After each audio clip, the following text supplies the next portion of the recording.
Hemeretzigarren mendearen amaieran gremioak krisian sartu ziren. Artisauak ezin ziren lehiatu eta modernizatu behar izan ziren. Aldi berean, industria handiak hasi eta eguneratu egiten ziren. Zer behar zuten? Eskulan kualifikatua. Horrela sortzen ziren arte eta lanbide eskolak. Baina Bilbon gainera, bada dena aldatzen duen beste testuinguru historiko bat. Baldintza berezi hauek gerla bukatuta. Bestetik, Bilboko zabalgune proiektua martxan. Industriaren aldetik, ja hor atarian daukagu, bai goi-mailako gero garatuko den goi-mailako industria.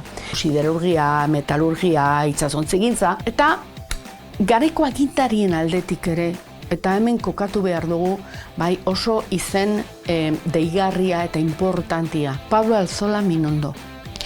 Pablo Alzola Minondo daukagu, momentu honetako alkatea, eta bestetik ere intelektualki begirada irekiko pertsona daukagu, beraz Europan zer gertatzen ari zen.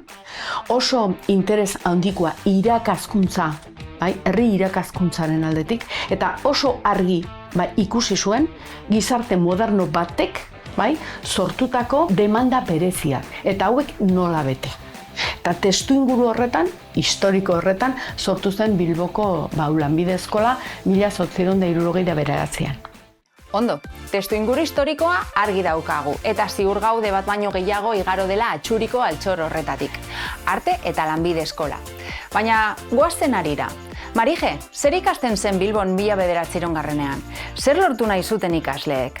Mutilak lehenengoz, baina neskak oso harin ere, neskatilak eta mutikuak jartzea profesionaltasunaren bidean.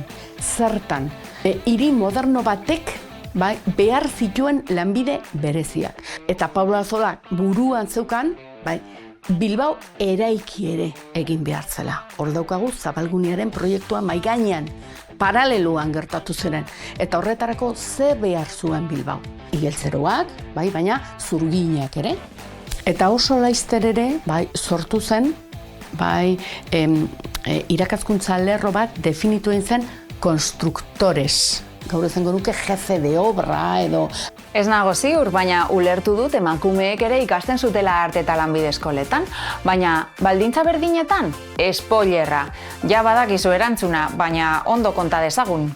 Oso goiz, oso goiz ikusten dugu neskatilen formakuntzagatiko kezka, eta ja, bigarren urtetik aurrera, hirugarren urtetik aurrera, ja udako formakuntza programak eskaini egin ziren emakumeon. Hau eta hurrengo urtetan hala izango zen. Emakumeek, neskatilek, eskola hartzen zuten mutilek irten eta gero, udan. Emakumeon formakuntza udan eskaintzen zen. Merkataritzari lotuta, nola ez jostune, izateko, jostungintza. Hauek dira funtsezkoenak. Ondo da, informazio asko daukagu honi buruz, baina beste gauzatxo bat falta da. Ofizioez ari gara baina artearen kontua? Bilboko eskolatik izen oso ezagunak atera ziren. Goazen horrekin?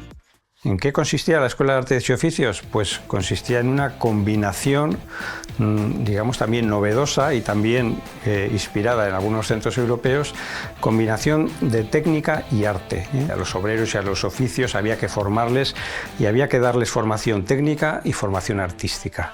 Y va cobrando gran prestigio sobre todo por los profesores, ¿no? que imparten.